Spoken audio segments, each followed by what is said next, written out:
He has returned. Can you believe it has been 100 years since Christopher Belmont ended Dracula's plague upon mankind? But the Prince of Darkness has risen once again and now resides in his ancestral home of Castlevania. My name is Horace, a humble man of faith. I write to you out of desperation. All our best men have succumbed to the Count, and the Belmonts have been in hiding for a century. The village whispers of a man from a distant land, one with knowledge of the Belmonts' whereabouts, who has been entrusted with all the secrets necessary to send Dracula and his minions to their eternal slumber.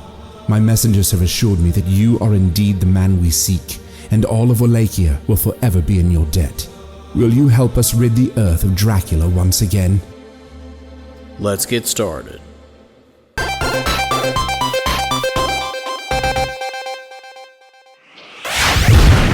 If this is your first time here at the channel, my name is Tyler, and if you love gaming from all generations like we do here at G3, then consider hitting that subscribe button and hit that bell for notifications so you don't miss anything. The original Castlevania, one of the most iconic titles from the NES era that resonates deeply with nearly any retro gamer you meet, and it's easy to see why. The incredible box art, a cinematic movie reel title screen, and an opening sequence with our hero Simon Belmont standing firmly at the gate of the castle, with its towers and the moon looming in the background. Even though Castlevania was the first game released in the franchise, it is actually the 6th chronological title in the current Castlevania canon timeline, and it takes place hundreds of years after the events of the Castlevania Netflix series centered around Trevor Belmont, and the events that transpired during the 3rd NES Castlevania title, Dracula's Curse. You take control of Trevor's descendant Simon Belmont, who now gets his turn to wield his family's magical whip named Vampire Killer and destroy Dracula. This action platformer, developed and published by Konami, is made up of 6 challenging levels and incredible boss fights inspired from legend or horror films.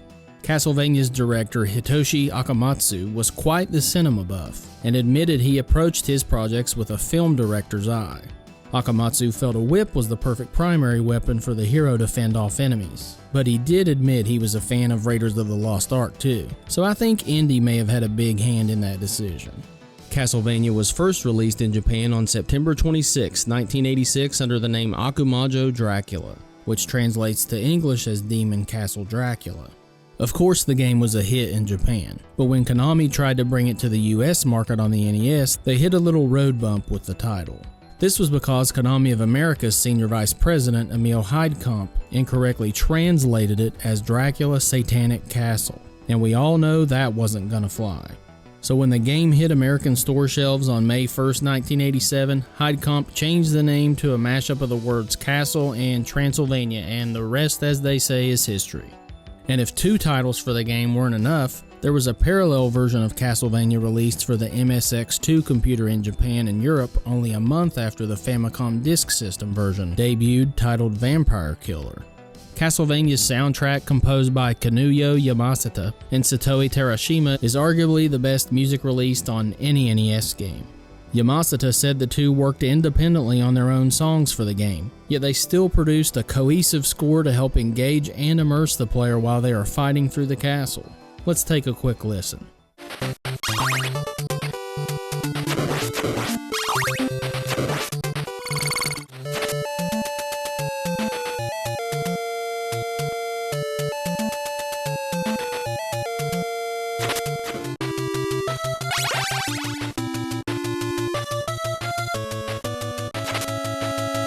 This box art is gripping and captures the story of Castlevania perfectly, but the artist designing this image for Konami was undoubtedly heavily inspired by a painting called The Norseman by Frank Frazetta.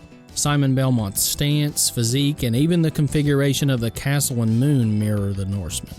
I love the drama in the game description on the back of the box that concludes, "When you finally meet the Count, you know he'll be going for the jugular. So keep your courage up and your stake sharp, and say your prayers."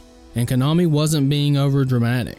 Castlevania on the NES is hard, especially since the NES didn't have a password system or a save feature, which was available to Japanese players due to the game being on floppy disk. Let's take a look at the manual to understand all the basics you need to master Castlevania. The controls for Castlevania are straightforward, with Simon being able to jump by tapping the A button, and you can crack his whip by pressing B. His moves are deliberate and predictable, such as a slight hesitation to fully pull off a whip attack, and the fact that you can't change Simon's direction mid-jump. But the most notorious movement our hero makes is the knockback effect Simon experiences when hit by an enemy. The screen layout consists of a score in the top left corner, which can earn you an extra life after reaching your first 30,000 points, and an additional 1-up for every 50,000 points after. You have Simon's and the stage boss's health level indicators underneath your score. Keep an eye on your timer in the upper right corner, along with the hearts needed to use your sub-weapons. You begin the game with 3 lives, and if you lose all of those lives, don't worry because you have unlimited continues. Let's study the enemies you'll encounter next. You'll see red and blue vampire bats worth 200 points that can be killed with one hit of the whip. The red bats move in a wave-like pattern, and the blue bats stay closer to the top of the screen and swoop down to attack you. Zombies are the first enemies you see once inside the castle and are as easy as they come. They only need one crack of the whip to take down and are worth 100 points.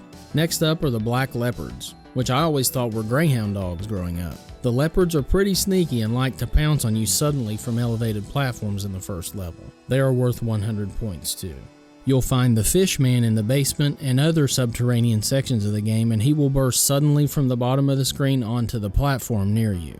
Make sure you watch out for their fireballs too, and these guys are worth 300 points. The small Medusa heads are definitely the enemies I hate the most, and they are worth 300 points if you're able to kill one with your whip or sub-weapon.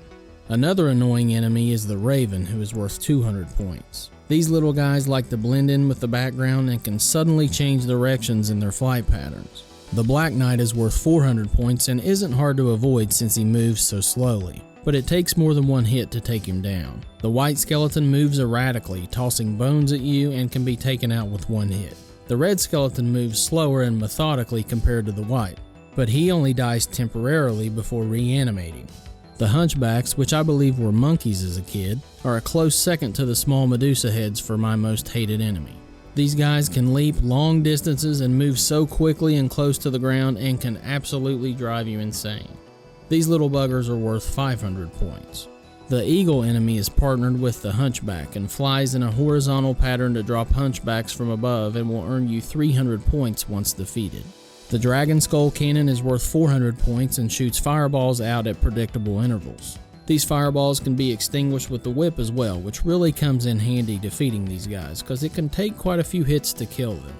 The Dragon Skull Cannon's big brother, the Skeledragon, is up next. This enemy is always anchored to a castle wall and can deal some big damage if not approached strategically, which we will cover in full detail in our pro tips section here in a bit. He is worth 1,000 points when defeated, and often drops a ton of money and hearts after the fight. The Axeman is a beefed up version of the Black Knight, wielding a giant shield as he hurls boomerang behaving axes at Simon. Despite his intimidating size and power, he is only worth 500 points after a kill. The final standard enemy is the Ghost, who likes to sneak upon you slowly. The remaining enemies presented in the manual are encountered in the boss fights, and they are the Phantom Bat, Queen Medusa, the Mummy Man, although technically it's 2 identical mummy bosses, Frankenstein and Igor, the Grim Reaper, and of course Count Dracula himself. I don't want to spoil too much about these bosses at this point, but don't worry, I will cover everything you need to know to prepare for and successfully complete each battle. Now let's discuss the more intricate details of Simon's magical whip and sub-weapons in Castlevania. Simon begins the game with his primary weapon, the leather whip, which can be upgraded after collecting the Morning Star drop from hidden candelabras and defeating enemies. The first Morning Star increases the strength of the whip to a chain whip, but the length remains the same. Picking up a second Morning Star extends the whip to its maximum length, but the strength doesn't change. The remaining tools at your disposal are the sub-weapons, which can be used by tapping up on the D-pad while pressing the B button. Akamatsu said he strategically revealed the sub-weapons to the player in order of increasing strength and mastery to get used to the gameplay. The first sub-weapon you come across is the dagger. It's fast and moves in a straight line, but it will not pass through multiple enemies. Next is the stopwatch, which will freeze most enemies in their tracks for a few seconds. My personal favorite sub-weapon and the one I feel is the most crucial to mastering is the firebomb, because not only will it destroy any enemy in its fiery path, It will also stun lock most enemies and bosses in place, allowing for quick defeats in otherwise insanely difficult situations. And might I just add that I only recently realized that Firebomb was the true name for this weapon? Seriously, I have never heard anyone call it anything else besides the Holy Water. And Holy Water just sounds better, so I'll just continue to call it that through the rest of the video. The axe is one of the slower weapons, but it's powerful and can attack enemies in an upward arc, which can be quite useful. The boomerang cross is another weapon many players claim to be their favorite. What makes the boomerang cross so effective is that it can travel through enemies and hit them again on the way back. You also need to be on the lookout for these hidden items, as they are essential to successfully navigating Dracula's castle. The most common items you'll see are the small and large hearts used to power your sub-weapons. The cross necklace resembling a rosary will send a flash across the entire screen, eliminating all enemies. The invisibility potion, yes, it says invisibility, but it actually may mean invincibility, and it appears in a yellow jug and will render you safe from enemy attacks for a few seconds. And it is an extremely brief few seconds. I've always found this potion to be quite the disappointment. There are red, purple, and white money bags worth 100, 400, and 700 points each. The pork chops that can replenish your health can be found hidden throughout the walls of the castle, and I will reveal every hidden location in our pro tip section soon. The magic crystal is dropped after defeating each boss, which fully restores your health before moving on to the next level. The double and triple shot Roman numeral blocks are your two best friends to help you defeat this game. The double shot multiplier allows for 2 sub-weapons to be on the screen at once, and the triple shot allows for 3. To earn either of these blocks, you must hit 10 objects in a row with your sub-weapon. There are also blocks hidden throughout the castle to collect, and we will definitely discuss all of those here in a bit. There's no turning back now. Let's cover all the pro tips you need to master Castlevania on the NES. Now this pro tip section is going to be a little bit different than our other videos. I asked my friend and fellow YouTuber Megadan29 to help me out with this section. He is an absolute NES master. He can no death run many games that I have still not even beat once. So we each recorded footage of us successfully completing Castlevania. And I'm going to share with you a combination of each of our important secrets and approaches to the game level by level, boss for boss, and you can decide which works best for you. A quick recap here. Castlevania is made up of 6 levels, and those levels are made up of 3 stages separated by wooden doors for a total of 18 stages. Level 1 is designed as a gentle introduction to the game, with you beginning your journey in the castle courtyard. No big surprises here, but you do get your first dagger sub-weapon just before you enter the castle. But don't cross that threshold until you jump past the door to reveal a secret money bag worth 1,000 points. The first stage technically starts inside the castle. The only enemies you really need to look out for on this level are the leopards, and this is the only level you need to worry about these guys. You can find the holy water here at the top of the steps if you want to practice using it, but it's not necessary. If you knock out the block at the end of this stairway, you can grab a quick bag of treasure for some bonus points if you're trying to rack up some extra lives like we discussed earlier. If you want to gain some serious points to secure some extra lives, right here underneath the steps near the end of the stage is the perfect spot. You can rack up points even quicker if you kill 2 or 3 of them at a time with a sub-weapon like the holy water. Make your way through the first wooden door to stage 2. Not much to this stage except to make sure you bust out the wall here at the bottom of the steps to collect your first pork chop. Head down to the watery depths of the castle and knock out the block here at the far right of the screen. Hop down to the bottom platform and kneel to reveal another money bonus. Stage 3 is similar to the first, but make sure you grab the axe near the bottom of the steps before you face your first boss, the Phantom Bat. Megadan and I share similar approaches to the Phantom Bat, and he is definitely the easiest boss you face. Go all the way to the right of the screen while you see the bat hanging from the ceiling. Fall behind the 2-block platform and bust the block with your whip to reveal your first double shot multiplier. Stay where you are and start firing those axes as fast as you can, and you will be on your way to the second level in no time. Level 2, Stage 4 is up next, and you are now beginning to ascend the tower of the castle. Grab the boomerang from the first candle you see and make your way up the staircase. Bust out the 2 blocks on the right of this first platform and walk inside the recess to reveal a crown worth 2,000 points at the bottom of the steps. Climb up to the next room, and I always enjoy throwing a boomerang midway up the staircase to hit the Black Knight on the other side of the room. Make sure to grab the shot multiplier in the block here to the right of the knight before advancing. Stage 5 immediately introduces our favorite enemies, the small Medusa heads. But did you know there is actually a way you can trick the Medusa heads, kind of like how you can influence the barrels on Donkey Kong? If you time your jump at the exact same time a new Medusa head is supposed to appear on screen, it will change the height that they enter the level, and it makes it pretty easy to avoid them. Make sure you stand on this 2-block platform for a few seconds to reveal a 2,000 point treasure chest before heading upstairs. The next room can be rather annoying now that you add platforming along with Medusa heads. Make your way right to snatch a hidden pork chop in this block here, and be sure to grab the most critical sub-weapon for this level, the stopwatch. Continue left to stage 6. There is a hidden pork chop at the beginning of the stage here. Continue past the falling spikes to this section where there is a shot multiplier here at the bottom of the steps, even though they don't have any effect on the stopwatch. Take down your first couple of Dragon Skull cannons and head up the stairs to Queen Medusa's lair. For a quick 1,000 points, you can stand in the 4th archway on your way to Medusa to reveal a hidden money bag. You have finally made it to Queen Medusa, and might I just say that I love the setting for this boss battle. She's pretty easy to defeat though. Since she's a boss who isn't immune to the stopwatch, just activate your handy stopwatch to freeze her and pummel her with your whip and she'll be dead in no time. Level 3 takes you through the garden and a large outdoor walkway connecting to another tower of the castle. Stage 7 is where the difficulty really starts to ramp up. Be sure to grab the holy water here at the beginning of the level, as it is definitely my weapon of choice for this level. Ease your way to the left until you can barely see one of the hunchbacks ready to attack. Be patient and wait for him to launch at you and time your whip effectively. 2 additional hunchbacks come along shortly after, but after you take care of the last one, there is a hidden pork chop in this block here if you took some damage. Use your whip or holy water to defeat the white skeleton before heading upstairs. Be on guard for the ravens lurking in the background so they don't send you flying off an edge.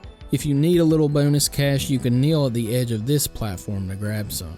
Stage 8 has small Medusa heads, Dragon Skull cannons, skeletons, and ravens. You can kneel here above these 2 blocks underneath the main platform for some bonus treasure. Stage 9 is just a straight walk across the bridge spanning 2 towers of the castle. You first encounter ravens and then skeletons while doing some platforming. The first skeleton can be killed before you jump to another platform, but the second skeleton has to be killed by whipping mid-jump to the next platform, so be ready and you'll reach the twin mummy bosses shortly after. Now on your way to the boss fight, make sure you appreciate the genius foreshadowing in the background with the clock tower and staircase to Dracula's lair, glowing in the distance, marking the halfway point of Castlevania. There's a dagger sub-weapon in the first candle in the mummy's lair, so I avoid that since I like to keep the holy water.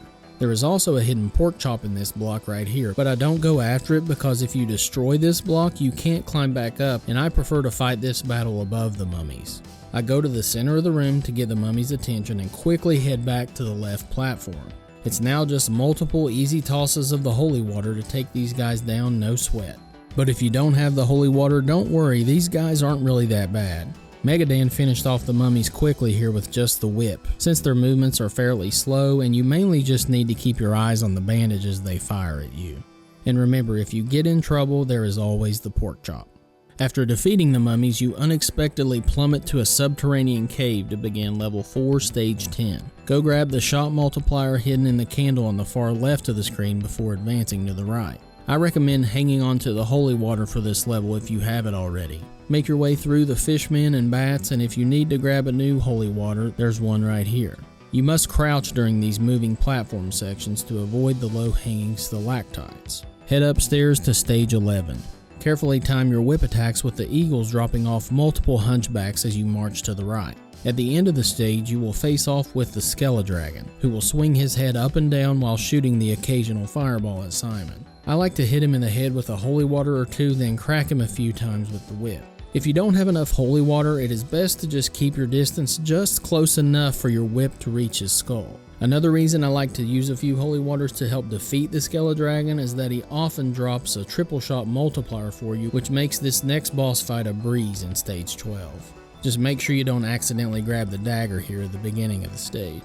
The block behind the first Skeledragon has a pork chop, and after the second is a large heart, so don't miss out on those before you face Frankenstein and Igor. Megadan and I have different approaches for this battle, but first remember that you can either hit Frank or Igor as he flies around like a madman shooting fireballs to take down their joint power meter. My personal preference and best case scenario is if I have the triple shot holy water. I immediately run to the middle of the 2-block platform next to Frankenstein and Igor and drop continuous firebombs at Frank's feet. He and Igor will be stun locked and you will make this fight look so easy when it really isn't the case. Megadan shows off his skill in a more bare bones approach to the boss using the dagger and the whip. He moves back and forth in the middle of the screen, whipping and throwing daggers at Frankenstein to keep him at bay. His eyes are solely fixed on Igor and his fireballs the entire fight and bases all of his actions on avoiding that little dude. And this is a very effective strategy to advance to level 5, stage 13. Keep killing skeletons and ascending staircases until you get to this set of steps heading downward. Pass up these steps and continue walking into the wall. After a few seconds, the only 1-up in the game will appear below, and you need to be quick to grab it before it vanishes. Also make sure you pick up the pork chop in this hidden block before you tackle stage 14. Now you must master fighting the Axeman Knights. I typically jump and toss the holy water at his feet before striking with the whip and retreating when necessary. And if you're feeling brave, Megadan goes head on at these guys with the whip and he keeps them backpedaling and takes them out no problem. Continue your way through the level and stand in this location here for a few seconds to reveal a hidden money bag if you like. Another money bag is close by right after the laboratory. Fall off the right of this high platform and squat on the 2-block platform to reveal the bonus. I know you're shocked, but I like to keep my holy water from the last level throughout level 5 if possible, so I choose not to collect the boomerang here behind the steps. Please don't forget the pork chop hidden in the wall behind this staircase before ascending to the final hallway before your showdown with the Grim Reaper. Once you climb to the hallway, don't move until the first Medusa flies over your head. Then immediately proceed to killing the Axe Knight using one of the methods we just discussed. There are plenty of candles in this hallway, so use your sub-weapons wisely to collect your double and triple multipliers if you want to stand a chance against the Reaper. The Grim Reaper. A boss that terrorized me growing up and caused me, and likely many other players, to give up on defeating Castlevania dozens of times. His continuous barrage of scythes are overwhelming and leave small windows to attack the ever-moving Reaper. Megadan showed me the absolute easiest way to defeat him, and that is to stun lock him by throwing continuous triple shot holy waters on this platform just before he appears. But we do not always have the holy water luxury, or might not time it just right to keep him in place. I still prefer using the holy water, but I begin the fight in the center platform and maneuver around the first wave of sides and jump to the top left edge. This typically lures the Reaper to the platform beneath me, and I can keep hitting and stun locking him to the platform with the holy water. And for the most part, the arc of the holy water will destroy any circling scythes as well. Megadan plays the slow and steady game with the Reaper and prefers using the boomerang. He tosses the boomerang at different levels to damage the Reaper, but his main focus is on avoiding and whipping the scythes. Be patient and you'll earn one of the most prideful rites of passage in retro gaming, and that's defeating the Grim Reaper. Now before we go to the final level, does anyone else think it looks like there's a hidden face in the curtains in the Grim Reaper's lair? I think it looks like a sad Abraham Lincoln, and it kinda makes sense because he was a vampire hunter after all.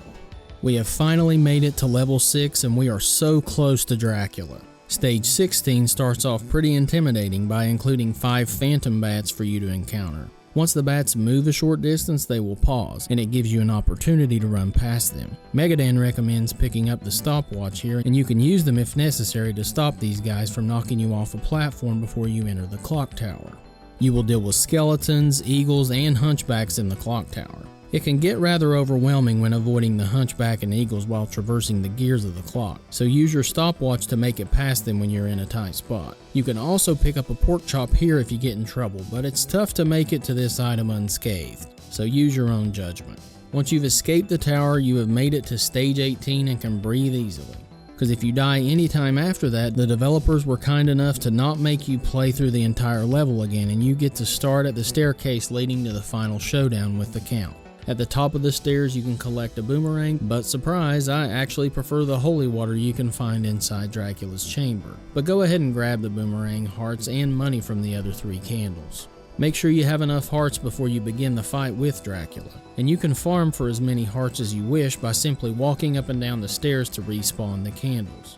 You can now enter Dracula's chamber, which looks pretty epic. Although I don't really understand why there are giant windows to let in sunlight if this is where he sleeps. And why is there a cross on the lid of his coffin? I mean, that isn't the best object for a vampire to be close to. You must defeat 2 forms of Dracula. The first is your traditional monster movie version of the Count, although I personally like to call this version Gonzo Dracula, because I feel that's more accurate.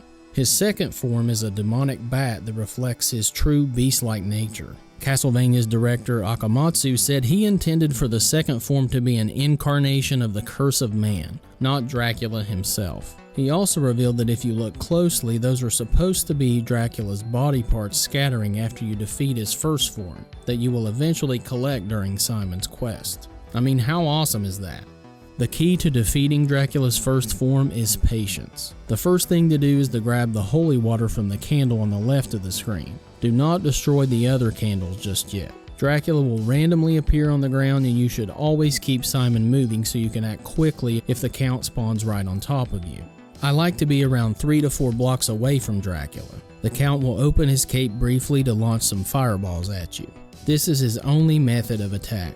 You must strike Dracula in the face to damage him, and each hit only takes off 1 health bar. You must collect the double and triple multipliers to have the best advantage in the fight with his second form. What I do is toss the holy water at Dracula's feet right around the time he opens his cape, and the holy water will destroy the fireballs around the same time you whip him in the face. If you time this correctly, you will have the triple multiplier in no time. Continue the jump and whip method to Dracula's face until his head flies off. His second form will appear in the same spot you killed his first form. As soon as he appears, I stun lock him in place with 2 holy waters, then jump and whip him in the face. Continue this cycle and you'll defeat him without the demon bat moving even an inch. Megadan and I have similar approaches to the first phase of the fight, but he doesn't worry about the shot multipliers. Once he gets Dracula down to 1 health block, he waits to deliver the final blow until he is near the far edge of the screen. So he has many opportunities to damage the demon bat as he jumps across the screen. He tosses a holy water at his feet, then delivers 4 to 5 whips to the face. Repeat this until he's dead and give yourself a pat on the back for completing the first Castlevania. Now you can watch the castle crumble before the end credits roll that spoof classic horror film stars such as Christopher B. and Boris Karloff's.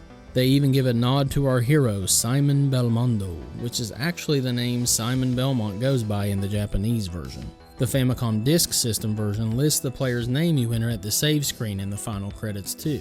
Did you notice how only part of the castle crumbled before the credits appeared? Akamatsu said the rotating gears in Dracula's castle represent Dracula's heart. They turn so long as Dracula is alive. This is why only the clock tower was destroyed. This was Akamatsu's cliffhanger hint to a sequel, and I think it's brilliant. The game loops back to the courtyard for a second quest following the end credits. This quest is made up of all the same levels and bosses as before, but now there are more enemies that move faster and deal more damage to Simon. We're not going to cover the second quest in this video, but I did want to point out a fun Easter egg from the second quest, and those are the hidden Moai statues from the Konami NES space shooter Gradius. Castlevania on the NES ignited the spark for one of the most successful gaming franchises of all time. And IGN has it as their 19th best NES game, with the NES sequels Simon's Quest and Dracula's Curse ranked in the top 25 as well. The original Castlevania has been ported to a plethora of consoles and reimagined in future Castlevania titles like Konami's 1988 arcade game Haunted Castle, Super Castlevania 4 on the SNES, and PlayStation's Castlevania Chronicles. And I'm sure you even have it on your Nintendo Switch now with the release of the Castlevania collection. Please give this video a like and make sure you share your favorite Castlevania memories and secrets I may have forgot in the comments below. Special thank yous to 2 of my favorite retro creators and friends, NES Complex and Megadan29, for all their help and time dedicated to collabing with me on this video. I also want to thank my buddy Russ Lyman for making that Castlevania custom NES controller. And I want to give a special shout out to Rando Reviews for finding Mullet Boy first in our last video. Till next time guys, G3 out.